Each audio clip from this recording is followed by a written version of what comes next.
Autre lieu, autre affaire à peu près similaire, avec des propriétaires peu conciliants avec cette loi littorale. Nous, le rôle de la fédération, on veut baliser un itinéraire uniquement si on a toutes les autorisations requises. À Briac, c'est un combat qui a duré quelques dizaines d'années entre les gens aidés par la commune, des associations qui voulaient forcer le passage dans des endroits privés, les propriétaires refusaient. Après différents recours, la décision de justice a été accordée et donc le passage a été autorisé. Une fois que le passage a été autorisé, nous, on peut baliser le nouvel itinéraire qui est magnifique. Il y a des vues qui sont absolument splendides du côté de Briac.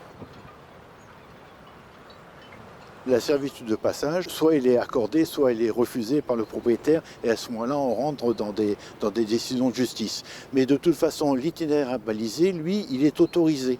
Donc on demande aux randonneurs de toujours suivre l'itinéraire balisé. C'est pas parce qu'à un moment on verra sur la côte que le passage est possible qu'on peut y aller. On a le risque d'être sur une propriété privée ou dans un endroit qui est dangereux. Donc il est toujours recommandé de rester sur le chemin qui est balisé. Et l'exemple qui est derrière, il est très parlant parce que on voit bien qu'il y a un passage qui est possible. Donc le balisage, lui, il a été dévié, il ne passe plus par là. On ne peut pas empêcher des gens de continuer à passer à cet endroit qui est dangereux. À partir du moment où le passage devient impossible entre la propriété et le littoral, à ce moment-là, on est obligé de dévier l'itinéraire pour passer derrière un autre endroit un peu plus éloigné du sentier côtier.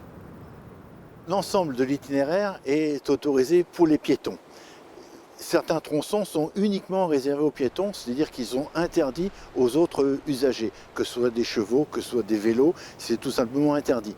Par contre, la préoccupation constante qu'on a, c'est que certaines communes, au contraire, veulent favoriser finalement l'accès du public, de tous les publics, sur l'estran, donc sur le GR34.